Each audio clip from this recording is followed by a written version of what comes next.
Hello students, आज हम करेंगे चेन रिएक्शंस जो कि कॉम्प्लेक्स रिएक्शंस का एक इम्पॉर्टेंट एग्जाम्पल है। चेन रिएक्शंस कई स्टेप्स में होती हैं और उनमें जो स्लोएस्ट स्टेप होता है वो रेट डिटरमाइनिंग स्टेप होता है। तो चेन रिएक्शन का एक बहुत अच्छा एग्जाम्पल है हाइड्रोजन और ब्रोमीन का combination to form hydrogen bromide.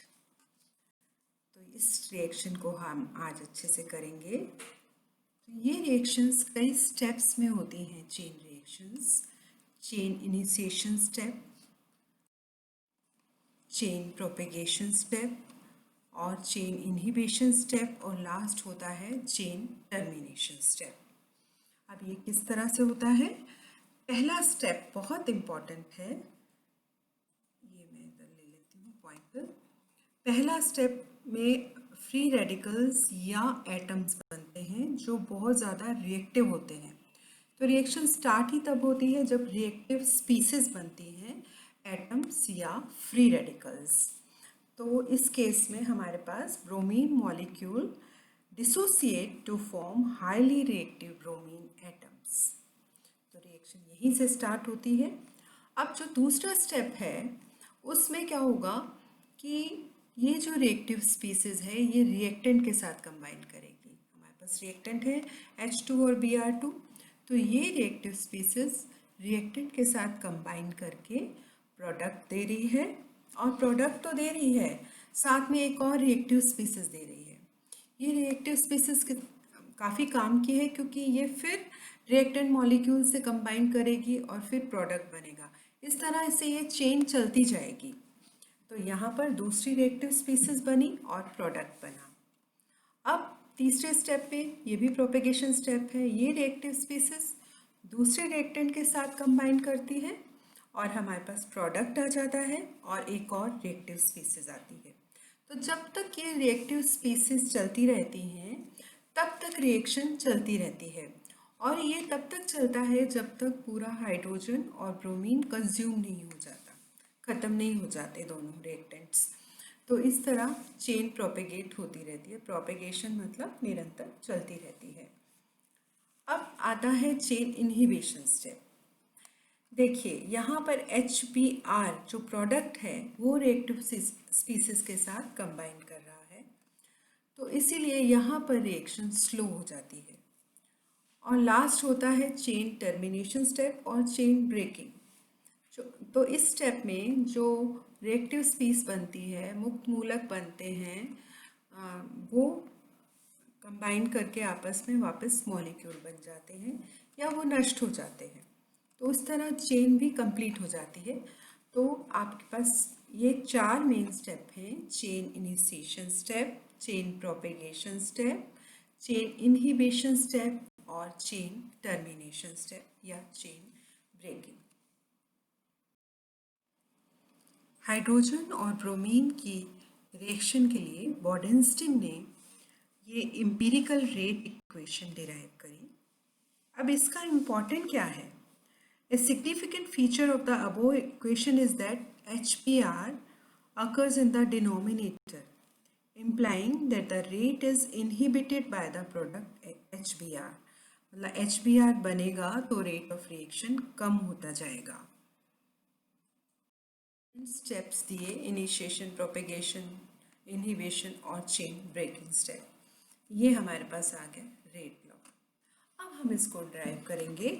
उसके पहले हमको ये पता होना चाहिए स्टडी स्टेट नियम क्या होता है, और इसको बोलेंगे हिंदी में स्थिर अवस्था नियम। स्थिर अवस्था नियम क्या होता है? तो उसमें क्या होता है, जो ये रिएक्टिव स्पीसीज है इसके बनने की दर यहाँ बन रही है और यहाँ ये ख़त्म हो रही है। इसके बनने की दर और इसके विलुप्त होने की जो दर है वो बराबर होती है। The rate of formation of this reactive species and rate of its use या disintegration is equal to 0। तो ये आप देखेंगे dBr/dt 0, dH/dt is 0। इसके बनने की दर और विलुप्त होने की दर बराबर है। इसके बनने की दर, ये रिएक्टिव स्पीसीज जैसे ये बनती है रिएक्ट, क्योंकि बहुत रिएक्टिव होती है तो फटाफट ये रिएक्ट होके कंज्यूम हो जाती है, तो इसीलिए ये स्टेडी स्टेट नियम यहाँ आया। अब हम इसको डिराइव करते हैं। सबसे पहले हम करेंगे HBr किन किन स्टेप में बनता है और किस किस स्टेप्स में ये कंज्यूम होता है। तो जिस स्टेप्स में बन रहा है वहाँ प्लस साइन हो जाएगा, जहाँ ये यूज़ हो रहा है वहाँ माइनस साइन होगा। तो अब आप देखिए सेकेंड स्टेप, यहाँ पर HBr बन रहा है, तो ये हम क्या करते हैं K2Br H2, ये हम सब कर चुके हैं। रेट लॉ कैसे लिखते हैं, तो HBr के लिए हम इस तरह से लिखेंगे, और यहाँ पर फिर बन रहा है तो K3HBr2 कंसंट्रेशन, और यहाँ ये यूज़ हो रहा है तो -K4HBr। समझ गए आपको कैसे लिखना है, जहाँ जहाँ बन रहा है वहाँ प्लस रेट लॉ में, और जहाँ कंज्यूम हो रहा है वहाँ माइनस। अब नेक्स्ट चलते हैं Br dBr/dt, ये यहाँ बन रहा है फर्स्ट स्टेप में, तो इस तरह से लिखेंगे 2K1Br2, यहाँ कंज्यूम हो रहा है Br, इस स्टेप में Br फॉर्मेशन हो रहा है, इस स्टेप में भी बन रहा है, और इस स्टेप में कंज्यूम हो रहा है, तो माइनस साइन आ गया। अब नेक्स्ट H स्पीसीज कहाँ कहाँ बन रही है, कहाँ कहाँ यूज़ हो रही है। फर्स्ट स्टेप सेकेंड स्टेप में यहाँ बन रही है, यहाँ कंज्यूम हो रही है, यहाँ कंज्यूम हो रही है, माइनस माइनस। अब हम इन दोनों रिएक्शन को ऐड कर देंगे, सेकेंड और थर्ड को। इस तरह से हमने ऐड किया सेकेंड और थर्ड को, तो क्या होगा, ये K2 इधर से इधर हम कट करेंगे इसको, ये कट जाएगा, ये कट जाएगा, और ये कट जाएगा। हमारे पास आएगा 2K1Br2 minus 2K5Br square is equal to 0। तो हम यहाँ इज इक्वल Br यहाँ से निकाल लेंगे हम, K1/K5Br2 raise to power half. अब सॉल्व करेंगे हाइड्रोजन, उस सॉल्व थर्ड वाली जो इक्वेशन थी उसको सॉल्व करेंगे और H की वैल्यू को निकालेंगे। तो जहाँ जहाँ Br की वैल्यू है लगा देंगे हम, Br की वैल्यू जो भी हमने निकाली है वो यहाँ लगा देंगे, और फिर H2 यहाँ लिख दिया है, और वो Br की वैल्यू जो है वो लगाई हुई है हमने, K3Br2 K4HBr, ये इसी तरह से लिख दिया गया है हमने। अब हम सब्सट्रैक्ट करेंगे थर्ड फ्रॉम फर्स्ट इक्वेशन, और dHBr/dt ये आ जाएगा 2K3HBr2। अब सब्स्टिट्यूट करेंगे 5 × 6, ये जो वैल्यूज़ आई हैं ये हम सब्स्टिट्यूट करेंगे इसमें 6 वाले में, तो हमारे पास इस तरह की वैल्यूज़ आ जाएंगी। अब ये सारे कांस्टेंट हैं, K3 K2 K1 K5 ये सब कांस्टेंट हैं, तो इसकी जगह हम K लिख सकते हैं, और ये H2Br2 और K3Br2 प्लस K4HBr, तो इसको सॉल्व करेंगे तो हमारे पास ये आ जाएगा H2Br2 rays to power half, Br2 यहाँ नीचे ले आएंगे, तो इस तरह से हमारे पास ये इक्वेशन आ जाएगी जो बर्डेनस्टीन ने दी थी। वापस ये ओवरऑल आ गई।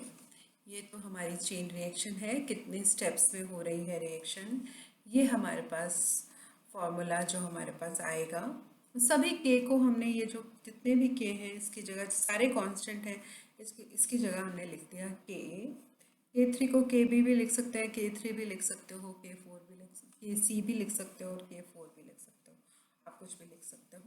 तो इस तरह से ये एक्सपेरिमेंटल लॉ होगा। सबसे पहले dHBr/dt कहाँ कहाँ बन रहा है, फॉर्मेशन एंड इस कंजम्पशन, और फिर रिएक्टिव स्पीसीज का, फिर इसके बाद हम इन दोनों को जोड़ रहे हैं सेकंड और थर्ड को।